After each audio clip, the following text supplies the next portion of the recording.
সাত কলেজের শিক্ষার্থীরা দীর্ঘদিন ধরে যারা যৌক্তিক একটা দাবি নিয়ে আন্দোলন করে আসছিল অধিভুক্তি বাতিলের জন্য, এরই পরিপ্রেক্ষিতে গতকালকে সাত কলেজের শিক্ষার্থীরা একটা দাবি নিয়ে, শান্তিপূর্ণ দাবি নিয়ে গণতন্ত্র মুক্তির দিকে যায়। এরপরে সেখানে তারা শান্তিপূর্ণভাবে অবস্থান করে।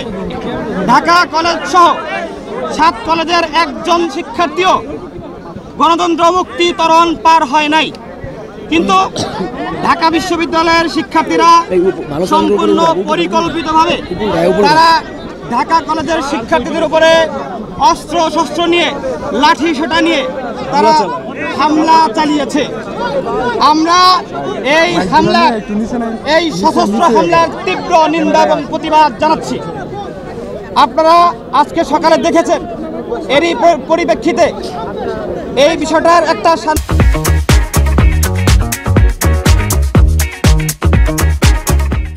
শান্তিপূর্ণ সমাধানের লক্ষ্যে আমরা সকালবেলা একটা সংবাদ সম্মেলন করেছিলাম। সেখানে আমরা 6 দফা দাবি উপস্থাপন করেছিলাম। সেখানে একটি দাবি ছিল অধিভুক্তি বাতিল করে ঢাকা কলেজ সহ সাত কলেজ শিক্ষার্থীদের যে যৌক্তিক দাবিটি আছে সেটিকে আমলে নেওয়া।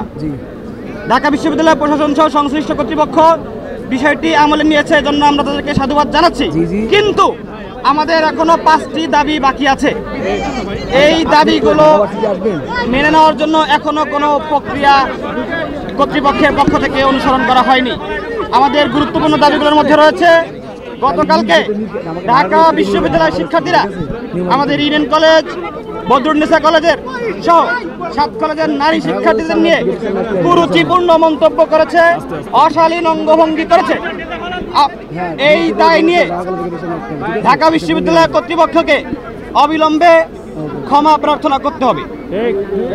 এরপরে আমাদের আরেকটি দাবি হচ্ছে, গতকালকে আমাদের ঢাকা কলেজের শিক্ষার্থী রাকিবকে নির্মমভাবে পিটিয়ে তাকে আহত করেছে, হত্যার উদ্দেশ্যে তাকে পিটিয়ে আহত করেছে নিউ মার্কেট থানা পুলিশ।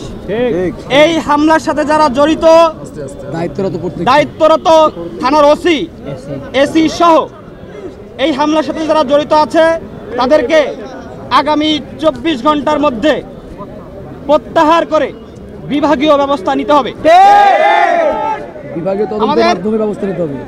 আরেকটি দাবি হচ্ছে, এই যে ঢাকা বিশ্ববিদ্যালয় সাত কলেজ শিক্ষার্থীদেরকে মুখোমুখি অবস্থায় নিয়ে এসেছে, এর সম্পূর্ণ দায়ভার ঢাকা বিশ্ববিদ্যালয়ের প্রভিসির।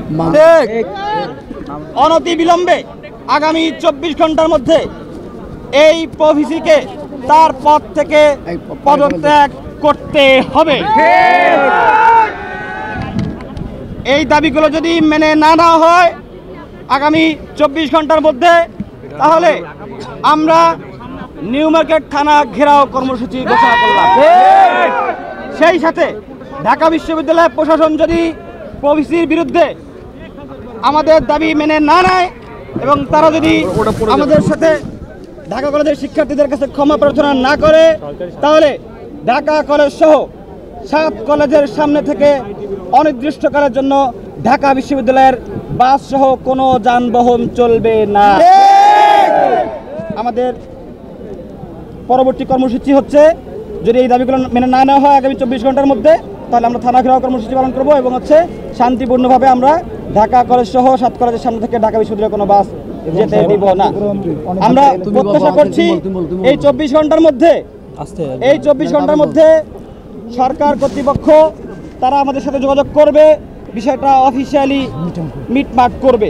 আমরা কোনো সংঘাত চাই না, ঢাকা বিশ্ববিদ্যালয়ের শিক্ষার্থীদের সাথে আমাদের কোনো সংঘাত নেই। আমরা মূলত একটি প্রশাসনিক জটিলতার বিরুদ্ধে দীর্ঘদিন ধরে আন্দোলন করে আসছিলাম, কিন্তু তারা আমাদের কথা আমলে নেয়নি। এই জন্যই আমাদের এই কর্মসূচি।